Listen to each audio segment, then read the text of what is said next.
আসসালামু আলাইকুম। সকল শিক্ষার্থীকে স্বাগত জানিয়ে শুরু করছি ম্যাথ ক্লাস। আজকে আমি ম্যাথ ক্লাসে ষষ্ঠ শ্রেণীর গণিতের অনুশীলনী 5, পৃষ্ঠা নম্বর হচ্ছে 105, প্রশ্ন নম্বর হচ্ছে 34।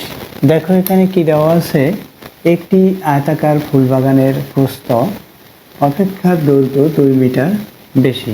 বাগানটির প্রস্থ x মিটার হলে এর পরিসীমা x এর মাধ্যমে লিখো। দেখো নম্বর ক কিভাবে সমাধান দিচ্ছি।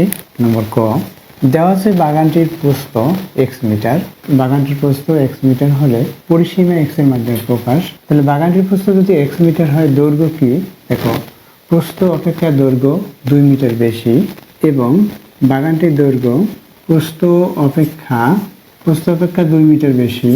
সুতরাং কি হবে? প্রস্থ কত? x মিটার, তার সাথে 2 মিটার যুক্ত হলো এত মিটার। এটা হচ্ছে বাগানটির দৈর্ঘ্য। আমরা জানি আয়তাকার ক্ষেত্রের পরিসীমা 2 ইন্টু দৈর্ঘ্য প্লাস প্রস্থ, 2 ইন্টু দৈর্ঘ্য প্লাস প্রস্থ একক। অতএব আয়তাকার বাগানের পরিসীমা সমান 2 ইন্টু দৈর্ঘ্য কত পেলাম? দেখো দৈর্ঘ্য পেয়েছি x প্লাস 2, এই প্লাস সাইন দিলাম। প্রস্থ কত? x, এখানে একক কি আছে? এখানে x এর সাথে মিটার আছে, তাহলে এখানে মিটার হবে একক। তাহলে কত হলো পরিসীমা? এই x এর সাথে x যোগ করি, তাহলে 2 লিখি প্রথমে, x এর সাথে x যোগ করলে 2x প্লাস এই 2 আছে 2 লিখি, এটা হচ্ছে পরিসীমা এত মিটার। উত্তর কত? উত্তর এটা উত্তর বা answer 2 into 2x plus 2 metre, এটা উত্তর। তাহলে বাগানের পরিসীমা পেয়েছি এটা।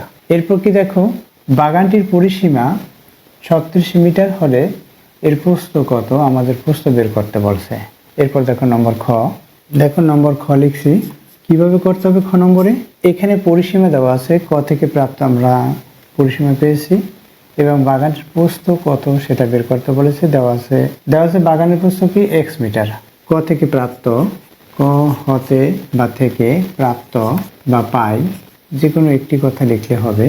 বাগানটির পরিসীমা 2 ইন্টু 2x প্লাস 2 মিটার, এটা পেয়েছি বাগানের পরিসীমা। তাহলে কি প্রশ্ন মতে দেখো এখানে দেওয়া আছে কি নম্বর খতে দেওয়া আছে এটা। দেখো বাগানের পরিসীমা 36 মিটার, মিটারে মি লিখি শুধুমাত্র। ক থেকে প্রাপ্ত পেয়েছি এটা প্রশ্ন মতে 2 ইন্টু 2x প্লাস 2 ইকুয়াল 36।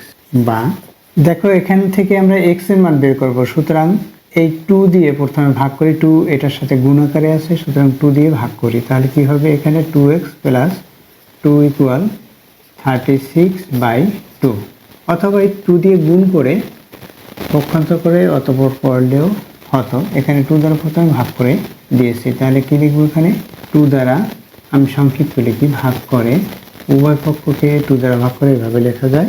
এখানে কত হবে তাহলে? বা 2x প্লাস 2 ইকুয়াল 36কে 2 দ্বারা ভাগ করলে 18 হবে। যেহেতু 2x এর মান বের করবো, তাহলে এই 2টা পক্ষান্তর করে রাইট সাইডে নিব। তাহলে কি হবে? 2x ইকুয়াল 18 মাইনাস 2, এই 2টা পক্ষান্তর করে রাইট সাইডে নিয়েছি, তাই এই প্রকৃত চিহ্ন পরিবর্তন হলো। এখানে লিখি পক্ষান্তর করে। বা 2x ইকুয়াল এখানে কত হবে? 16। x ইকুয়াল কত সেটা আমরা বের করব। বা x ইকুয়াল এখানে 16/2 হবে। এর কারণ হচ্ছে এই 2 সংখ্যাটি এই x এর সাথে এই 2 সংখ্যাটি গুণ আকারে আছে, তাই 2কে বাদ দিতে হলে গুণের বিপরীত ভাগ, তাই উভয় পক্ষকে 2 দ্বারা ভাগ করেছি। এখানে 2 দ্বারা ভাগ করেছি, এখানে লিখতে পারি উভয় সংক্ষিপ্ত লিখি, উভয় পক্ষকে 2 দ্বারা ভাগ করে। তাহলে কি হবে? বা x ইকুয়াল 8। দেখো 2 দ্বারা ভাগ করেছি, 8 হয়েছে, অর্থাৎ x ইকুয়াল 8। এখানে কি ছিল? 8, এখানে মিটার ছিল, মিটার লিখি। তাহলে কি x এর মান বের করতে বলছে? শুধুমাত্র প্রস্থ কত? প্রস্থ এত মিটার, অতএব প্রস্থ x ইকুয়াল 8 মিটার। তাহলে অ্যান্সার কত? অ্যান্সার লিখব 8 মিটার, অর্থাৎ অ্যান্সার হচ্ছে প্রস্থ কত? প্রস্থ 8 মিটার, এটা হচ্ছে অ্যান্সার। এরপর কি দেখো, বাগানটি পরিষ্কার করতে মোট 320 টাকা খরচ হলে, অর্থাৎ 320 টাকা খরচ হলে প্রতি বর্গমিটারে পরিষ্কার করতে কত টাকা খরচ হবে? অর্থাৎ 1 বর্গমিটারে কত টাকা খরচ হবে সেটা আমরা বের করবো। তাহলে দেখো এরপর নম্বর গ। দেখো গ নম্বর কিভাবে করতে হয়। এখানে প্রতি বর্গমিটার বলেছে, 1 বর্গমিটার কত টাকা খরচ হবে সেটা আমরা বের করব। তাহলে দেখো, অর্থাৎ বাগানটি মোট ক্ষেত্রফল কত বর্গমিটার সেটা আমাদের বের করতে হবে। তাহলে আমরা ক থেকে বা খ থেকে প্রাপ্ত, এখানে দেখো প্রস্থ কত ছিল সেটা আমরা লিখব। তাহলে লিখি খ থেকে প্রাপ্ত, খ হতে প্রাপ্ত, খ থেকে কি পাই, বাগানটির প্রস্থ x = 8 মিটার। তাহলে বাগানটির দৈর্ঘ্য প্রস্থ অপেক্ষা 2 মিটার বেশি, দৈর্ঘ্য প্রস্থ অপেক্ষা 2 মিটার বেশি, সুতরাং দৈর্ঘ্য কত, 8 + 2 বা 10 মিটার। দৈর্ঘ্য হচ্ছে 10 মিটার।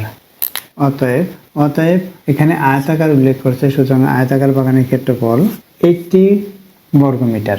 দেখো, তাহলে এই 80 বর্গমিটারে পরিষ্কার করতে খরচ হয় এত টাকা, 1 বর্গমিটারে পরিষ্কার করতে কত টাকা খরচ হবে সেটা আমরা বের করব।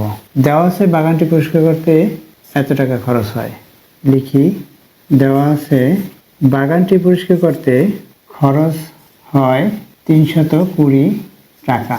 অর্থাৎ 320 টাকা খরচ হয় কত বর্গমিটারে, এত বর্গমিটারে, অর্থাৎ 80 বর্গমিটারে খরচ হয় 320 টাকা। 1 বর্গমিটার আমাদের বের করতে বলছে। দেখো এখানে প্রতি বলছে, প্রতি বলতে 1 বোঝায়, সুতরাং আমরা কি লিখব, 80 বর্গমিটার পরিষ্কার করতে খরচ হয়, 80 বর্গমিটার পরিষ্কার করতে খরচ হয় 320 টাকা। অতএব 1 বা প্রতি বর্গমিটার, 1 বা প্রতি বর্গমিটার পরিষ্কার করতে খরচ হয় 320/80 টাকা। দেখো এখানে কেন ভাগ হলো, দেখো 80 বর্গমিটার খরচ হয় 320 টাকা, 1 বর্গমিটারে কম হবে তাই ভাগ হবে। অর্থাৎ কত হবে 1 বর্গমিটারে, আমরা ভাগ করি। দেখো কীভাবে ভাগ করতে হয়, এই শূন্য বাদ, ডান দিক থেকে বাদ দেওয়া যায়। এখন 8 দিয়ে 32কে ভাগ করি, 4 × 8 = 32, অর্থাৎ এটাকে 8 দিয়ে 32কে ভাগ করলে 4 হবে, তাহলে 4 টাকা। 4 টাকা হলো 1 বর্গমিটার পরিষ্কার করতে খরচ হবে। তাহলে এখানে বলেছে প্রতি বর্গমিটার পরিষ্কার করতে কত টাকা খরচ হবে সেটা আমরা লিখব। অতএব প্রতি বর্গমিটার পরিষ্কার করতে খরচ হবে 4 টাকা। তাহলে উত্তর কত, অ্যান্সার লিখে দেই, শেষ করি 4, অ্যান্সার 4 টাকা। এটা হচ্ছে অ্যান্সার। আশা করছি বুঝতে পেরেছো অঙ্কটির সমাধান কিভাবে করতে হয়। দেখো এখানে আমি সংক্ষিপ্ত করেছি, এর চেয়েও বেশি বর্ণনা দিয়ে লেখা সম্ভব। দেওয়া আছে কি আমরা যেটা দেওয়া আছে সেটা লিখে তারপর খ থেকে প্রাপ্ত এটা লিখে তারপর আমরা করব।